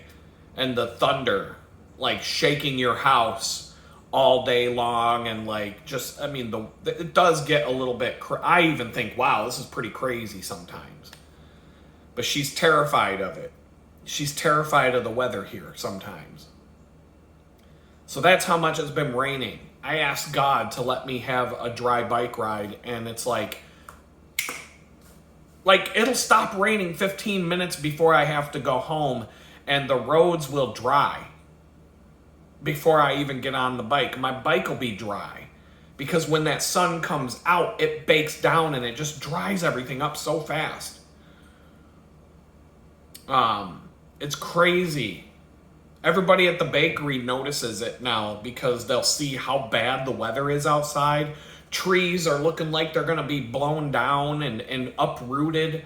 And rain is so bad that you can't see the cars in the parking lot anymore. And people are like, oh my God, the weather's so crazy right now. And I just look, I'm like, yeah, but it'll be sunny at 4:30. And they all laugh because they know it's true. I've talked about times where I'm like, I pray before I go in there for certain things, and those things happen. I forgot to pray one day, and someone burned their arm really bad. Like, not super bad, like not having to go to the doctor bad, but bad enough that made that person had a bad day. If I had a burn like that on my arm, I'd be pretty upset for, it's going to take a week for that to heal. I forgot to ask God to keep us all safe. Whenever I do, nobody gets hurt. I don't know. It's just I see the result of asking. So I was like, I got to ask God. I'm asking right here on the video, but I've already asked him to come with me when I do this phone call in a bit. Come with me, God, and unlock the door, whatever it is that needs to happen so that I can get that money that you want me to have. I ask for it. I'm asking you to do this. I want to get a car. I'm asking you to I'm asking you to give me what I need to get this car so that I can get to the next place you want me to go. I'm asking for it. I don't think it's selfish. Like some people might think, oh, what a douchebag. He's asking God to give him a car. What? You have a car? The person who gets mad at me about that has a car. Like, is it really selfish to want a car in today's society and to not have to ride my bicycle 100 miles, 200 miles a week just to go to a $10 an hour job? Like, is that a selfish thing to ask for? Transportation that would allow me to go visit my children at some point? You think I'm going to get on my bicycle and ride to Pittsburgh and back? It's 1,500 miles each way. Could I do it? Yeah, I could. But probation probably would have a problem with it of some kind. Probably wouldn't be the best thing to ask for right now. They'd probably have no problem with me going to visit my kids for a week. If I had a car, you know what I mean? Like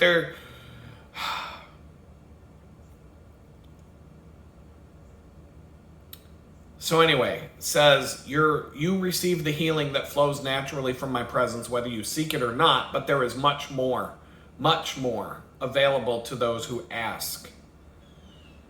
The first step in receiving healing is to live ever so close to me. The benefits of this practice are too numerous to list. As you grow more and more intimate with me, I reveal my will to you more directly. When the time is right, I prompt you to ask for healing of some brokenness in you or another person. The healing may be instantaneous, or it may be a process. That is up to me.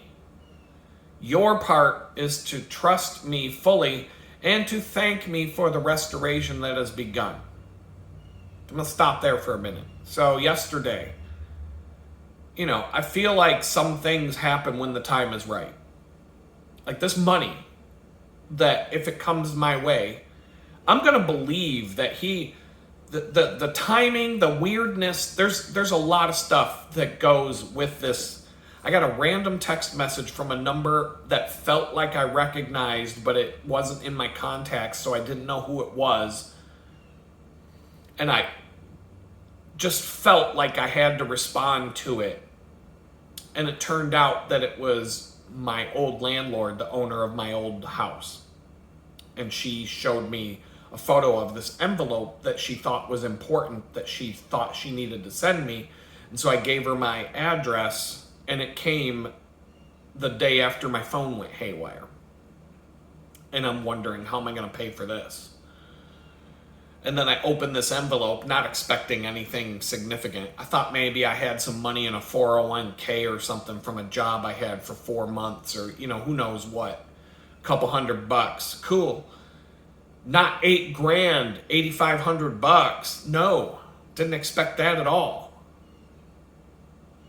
Then, having to call the bank and go through the struggle with them.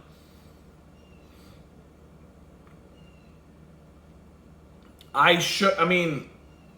don't know. There was no way for me to know I had that money until that day.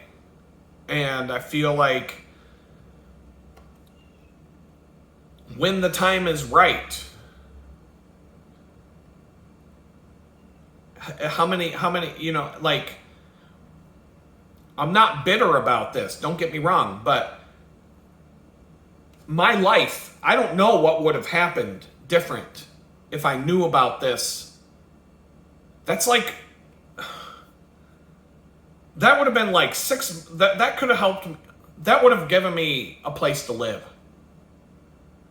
I would have never been homeless if I knew that money was there.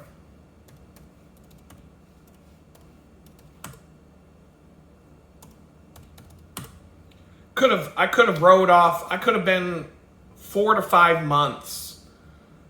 I could have let that money help me for 4 to 5 months if I knew that it existed. I had no idea. No idea that it was there.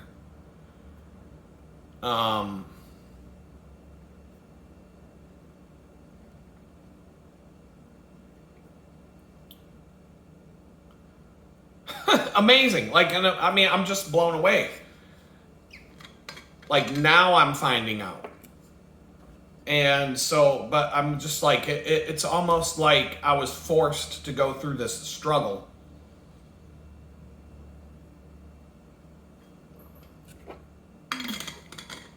And to get to this place where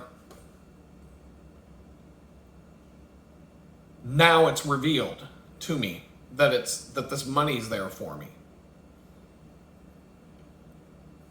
And that I'm just supposed to trust God that that this is all part of his plan.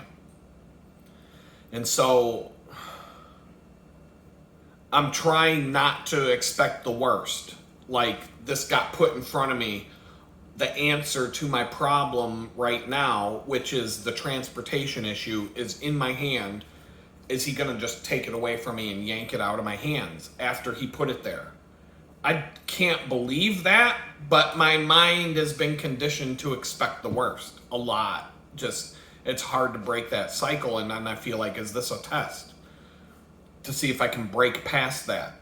And I'm asking God right now, I'm asking him, help me with this situation today, this dreadful phone call, and help it be not so dreadful. Yesterday, like I said, I had to call Verizon's customer support over this email I got that I should have never got.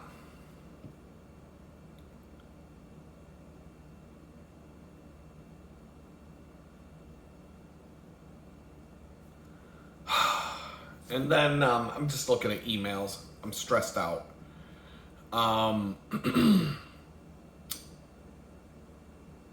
But I'm dreading this phone call. Dreading it. Because I live in that place where I always expect the worst. And I was conditioned to expect this by the way that this went last week when I called them has me conditioned to expect problems today. Even though it may go smooth. And if God can do this. God doesn't need me to do anything other than make this phone call. God will not just magically make the phone call for me. But if this is supposed to happen, nothing will stop him from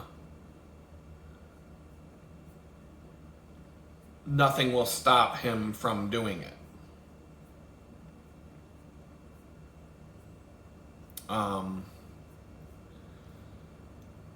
So I just need to get past this issue, and hopefully I can report back for the live stream tomorrow even that it went smooth, and I'm just waiting for the mail. And it should be here by the end of the month. Put that in the bank account, and blam, I'm good to go. I feel like I'm about to level up again, and things get, every time I'm about to level up, life gets really stressful, way more stressful than it was when you hit the level up. And the examples, I'm going to go through it all. Let me just see. Hold on. There's one more paragraph here. I rarely heal all the brokenness in a person's life. Even my servant Paul was told, "My grace is sufficient for you," when he sought healing for the thorn in his flesh. He had some painful thing that he dealt with, and God wouldn't heal it. God did all kinds of miracles and all kinds of stuff through Paul, but he wouldn't heal the thorn in his flesh. Nevertheless, much healing is available to those whose lives are intimately interwoven with mine. Ask and you will receive. And, there's a lot of other Bible verses here that reference that this passage that she wrote is based on. James chapter 4 verse 2. You lust and have not. You kill and desire to have and cannot obtain. You fight and war, yet you have not, because you ask not. People kill each other, they lust after each other, they desire what other people have and they can't obtain. They try to take it by force and they go to war with each other to get it, but they never turn to God and ask for it. Maybe God would have just given them what they asked for. You didn't have to go to war, you didn't have to kill people, you didn't have to do any of that stuff. Matthew chapter 7 verse 7. Ask and it will be given to you. Seek and you will find. Knock and it will be opened to you. The problems that I have when I read these passages is, you got to take it into the context of the whole Bible. You don't always get what you ask for. If I asked God right now for a brand new Mercedes, probably not going to get it. I'm probably not. But I have been asking him to fix the problem with me not being able to have a car right now. And it's like, that door seems to be opening. I'm going to be broken if I make this phone call and that money is... I'm just like I said, expecting the worst is the worst. So I'm praying, I'm asking God with everything I have right now to help me have a successful outcome when I make this phone call. It's not like I'm asking for money that wasn't already mine. I'm just asking for money that was already mine to get into my hands. You know what I mean? Like money I didn't even know I had. And just, when I get that check and I put it in the bank, it's going to trigger all kinds of you never had to be homeless, you never had to go through all this stuff, etc., etc. But now what's the reason that you did? What's the reason that it had to go this way? Because that money would have allowed me to pack up and go to Pittsburgh. Have a place, I could have found a place, I could have found an apartment somewhere and had 4 months worth of living frugally. I could have easily 4 months without a car, could have got something going down there.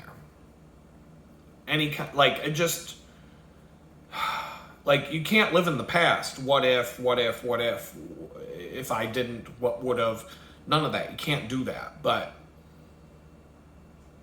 it's so on the flip side of what I just said, it's also going to make me wonder, why is this happening now? Why did I go through this whole struggle? And I'm still struggling. Even if I get a car, I'm still struggling. Like, that is not going to solve all my problems. It's going to get me to the next level. That's all it's going to do. It's going to get me to the next level. And so each time I level up, I tell you, it gets really stressful right before you're at the end of the level, just like a video game. When you're playing Sonic the Hedgehog, you fly through the first couple of boards, and then you get to this boss, and the boss might kick your ass, and you got to start all over again and do it again. And then you get to the third, and then every time you level up, it gets easy for a while, and then something hard comes along, and you can't get past that level until you figure out the riddle, or you figure out how to get past it. Every video game has the same concept. You play Grand Theft Auto.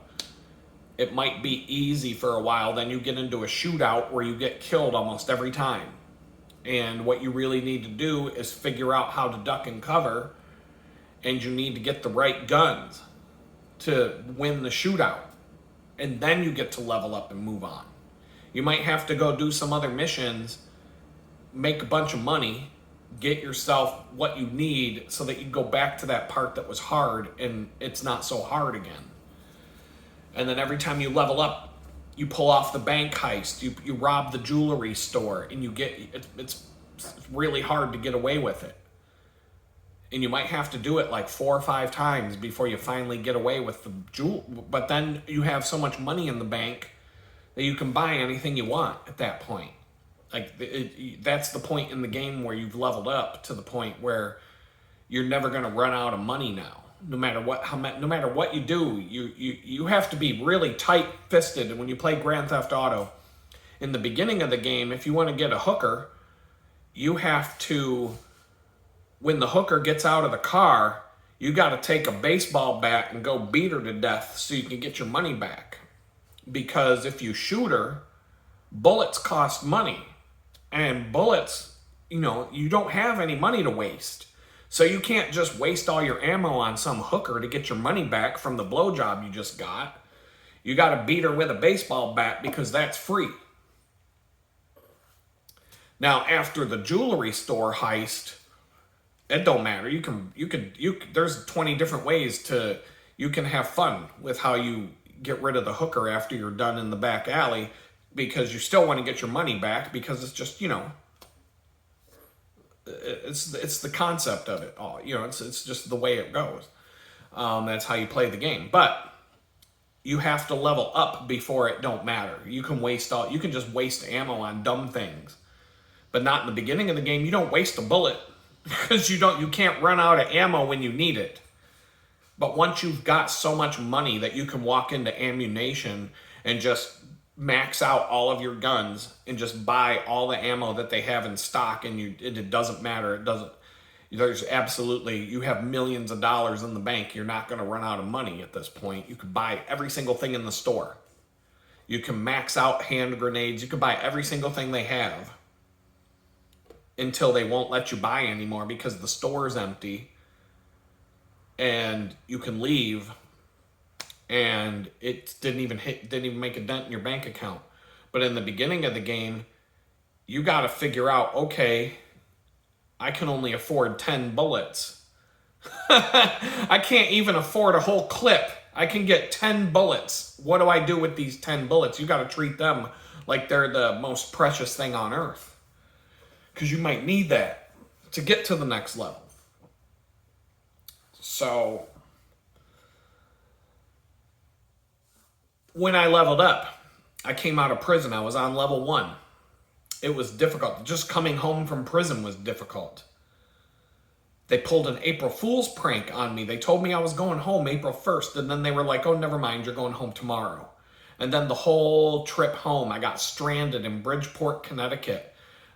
Stranded with no phone, no money, no wallet, no ID, nothing. Just a sweater, just a zip-up pullover and a pair of gray prison shorts. They just threw me out into the street with a train ticket and a bus ticket that I couldn't possibly transfer to. By the time the train got to the bus stop, the bus was gone and I was stranded and had nowhere to go, nowhere to turn. A random stranger let me use his phone to call somebody, and it was a miracle that I got home. Miracle. Stress. Then I leveled up. I'm home. Right before I leveled up to level 1 from 0, it was one of the most stressful days of my life. My ex was pissed about it, yelling at me, screaming at me. I'm like, you have no fucking idea what that was like. Being thrown out of prison into the street with nothing but a train ticket and a bus ticket. Here's $30. No ID, nothing. And then being stranded in Connecticut and having to be home and having no way to get there. And it's snowing out, and I got nothing but a zip-up hoodie and a pair of shorts. Like, how am I going to get home? So anyway, that was the stress I went through the day before level 1. Then, before I was homeless, I had to spend a couple of weeks, 2 to 3 weeks, knowing I was about to be homeless because the psychopath was going to throw me out in the street. And I had to prepare for that. And can you imagine what that would feel like? Knowing you just got out of prison 3 weeks ago and the person you're living with is going to throw you out into the street to be homeless. You don't even have a fucking ID yet because you couldn't even go to the DMV to get your driver's license until you got stuff in the mail to prove that you live there. And when the stuff came, I went the next day to the DMV, and then I had to wait another week or so to get the driver's license in the mail. So I went through hell, absolute hell, waiting to become homeless before I was homeless. I don't think I've ever been that stressed out in my entire life. And it was right before the leveling up. Homeless was better than living with her. And I will stick by that every time. I will stand by that statement. Being homeless was better than that living with somebody. Just let that sink in. That's how bad it was. But being homeless was like, oh, thank God I'm homeless now. Oh, this is so much better. It was. It was way better. I didn't know it would be better until it was. And I'm like, after about a week of being homeless, I'm like, this is actually better. Like, I was like, this isn't so bad. It was... Imagine that. Imagine that living with someone was so bad that a week after you're homeless, you're like, man, this isn't so bad. This ain't so bad. You wouldn't know until you know. But before I moved to Houston, how stressed out was I? Because I was getting jerked around by the probation department. They wouldn't let me move. They were just kind of jerking me around with it. And then when they told me I can move, I had no idea how to move. And I'm like, how am I going to do this? I don't even know how I'm going to get there. And all the things that fell into place magically to allow me to move, just boom, boom, boom. It all happened at the same time. But I was stressed out. I was so stressed out until I turned the key in the minivan and pulled out of the parking lot of the vehicle rental place. My stress level dropped by like 50 instantaneously as soon as all 4 wheels were on the road and I was driving to Houston. When I left the parking lot in Buffalo, New York, I was driving to Houston. I'm like, now I'm on level 3. Right before I moved into the tool shed, I was stressed out beyond your wildest imagination now. Houston's been, it's been good so far, but I had a deadline to get out of my friend's house for everybody's sanity. My sanity, his wife's sanity, his sanity, everybody.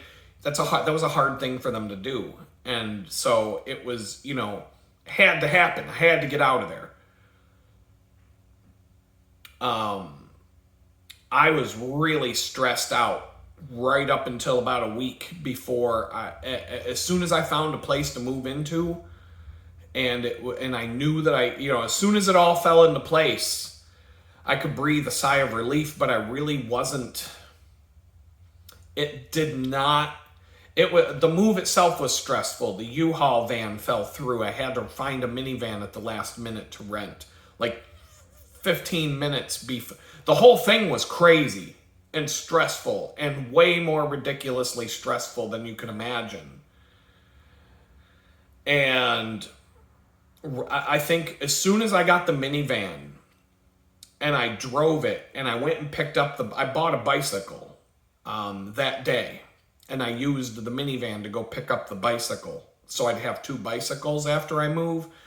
As soon as I picked up the bicycle, from that moment forward, everything felt smooth and stress-free. The move was pretty smooth. I mean, I was tired and I couldn't pack that night. But the next morning, I started packing early in the morning. And by noon, I'd say by like 2 in the afternoon, the move was complete. I drove the minivan to the rental, dropped it off, rode the bicycle back. It was only 3 miles. I sat down and I'm like, it's done. And my stress went down. But right before level 4, it was so much stress. Then moving here was level 5. And I've documented, I spent from April 3rd until the last day of May telling you how stressed out I was about leveling up. And how stressful life got all of a sudden. It was smooth for a minute, and then all of a sudden, all hell broke loose, and it became one of the most stressful month and a half of my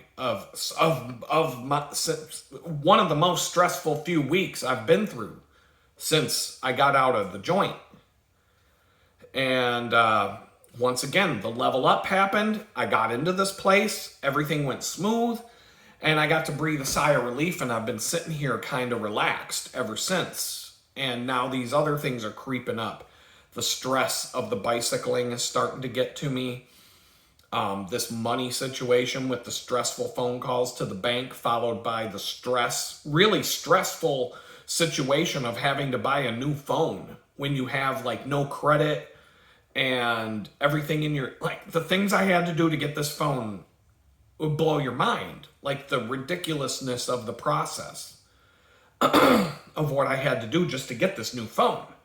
But when it's all said and done, I'll be at level 6, I guess. I'm going to call it level 6 because I'll have a car and I'll have a cell phone in my name. The bill will be in my name. I will no longer be on anybody's dole. You know what I mean?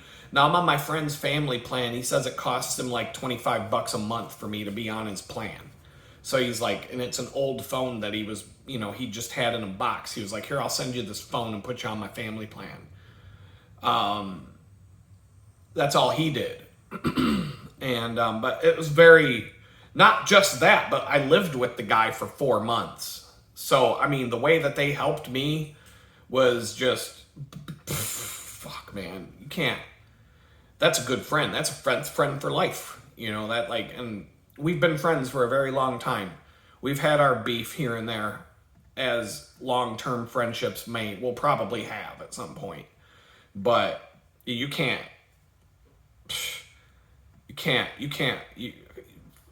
Words cannot describe how grateful I am for that. But here I am. I'm about to get to level 6. I'm not there, but I can see it over the horizon. And I just have this feeling like the stress of the bicycle riding is getting to me, like I'm actually getting physical pain from it in my feet and I'm having problems because of it. I need a break from it or my body's going to continue to decline. The phone went to hell in the blink of an eye on a Friday afternoon to where I needed to replace it right away. I'm still using it, by the way, but this thing could just die at any moment. And as soon as I get transitioned over to the new phone, whatever it takes, I'm waiting until after this bank stuff works itself out, and then I will shut off the old phone and use the new one, whether I keep the phone number or not. But my friend knows that he's cool about it. He's like, just work out your shit with the bank, and then we'll go from there. And so, but I feel like the phone died and I needed to get my own phone with my own phone plan and my own phone bill. And then the money came out of nowhere that as long as it's all good, I can get a car at the same time that my body's falling apart and the 3,000 miles of bicycling is starting to have an effect, a negative effect more than a positive effect. There is science to back up that if you overtrain physically, you'll do more harm to your body, and you can even gain weight because they say cortisol can build up in your body because you overtrain, and that cortisol will cause problems for you. And so I'm like, I see all these things coming to a head, and it's been a very stressful, August has been stressful as hell. I thought August was going to be an easy month, because this was the first month on the first of the month that I didn't have to pay a month and a half rent in order to live here. I just had to pay a month's rent. But on top of that, now at the end of the month, I have to pay about a month and a half rent to keep a phone in my name, for a year's worth of web hosting for my clients. That bill is coming due. And it's a big one. And I also have to pay rent on the first. And all of these bills are adding up. For the first of the month, I got to come up with about a month and a half worth of rent. And this phone call I'm about to make, it's still not even lunchtime, so I'm okay. But this phone call that I got to make today could solve all those problems like that. And put a car in my driveway here. I have a parking spot. I could park 2 cars here without any issues. I got 2 places to park a car, at least. I could have 3. Who would do that in my shoes? 1's fine.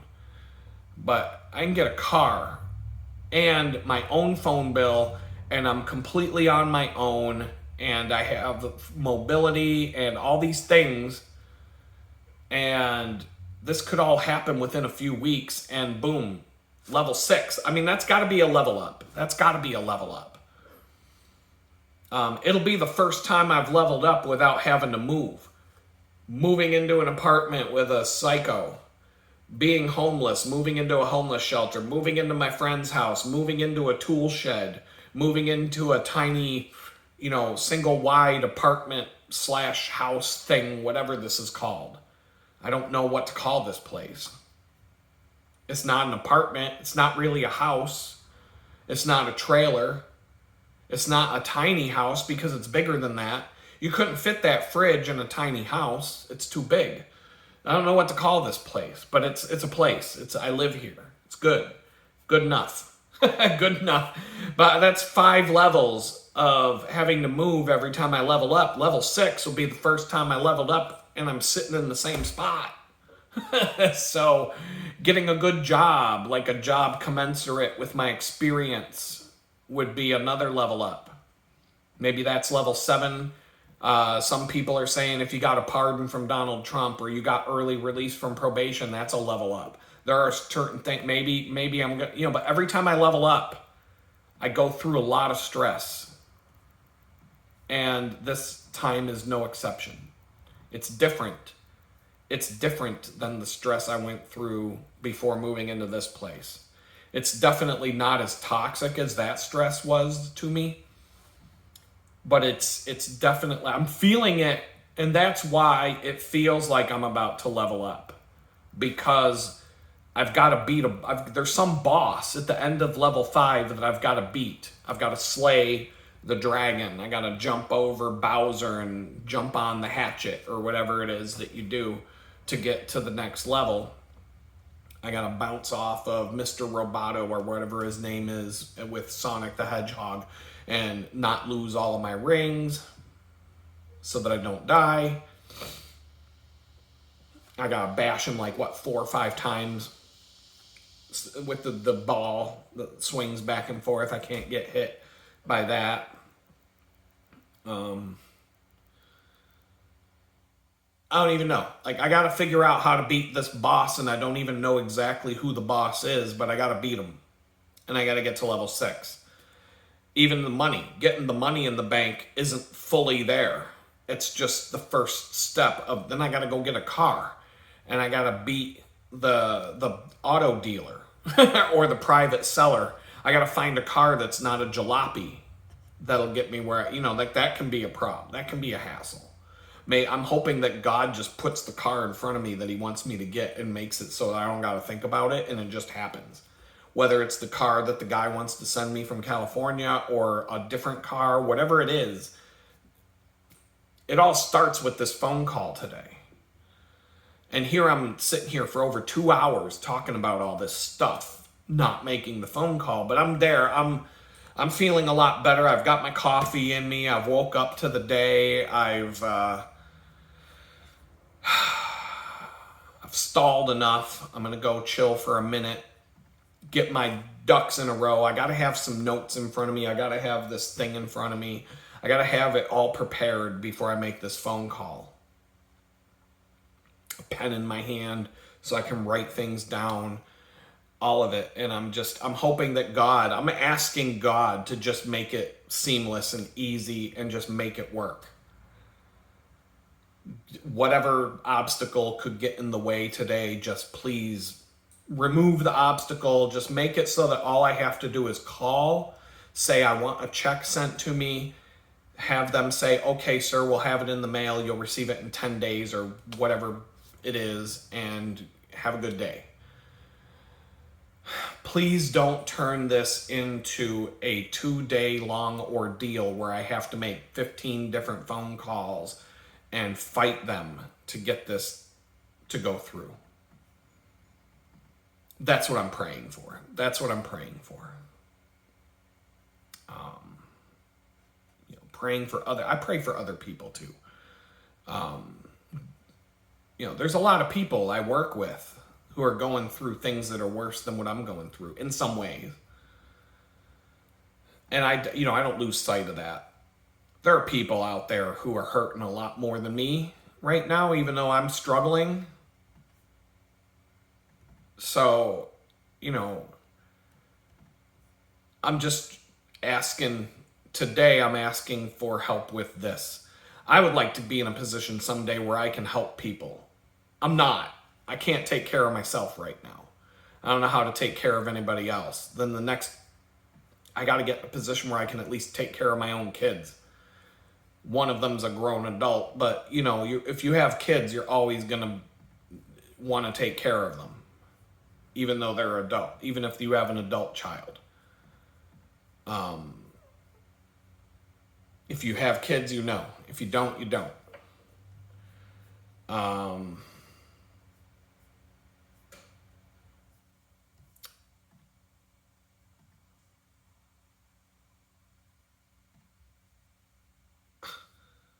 Anyway, I think that's it for today. I'm getting a little distracted by some of the things I'm looking at here and this one buggy app that I use called Notion. It's really going down the toilet.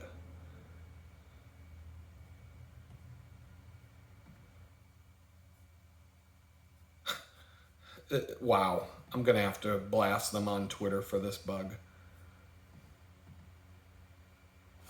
All right. Well, that's it for today. That's all I got. I'm going to say peace out. We'll talk again.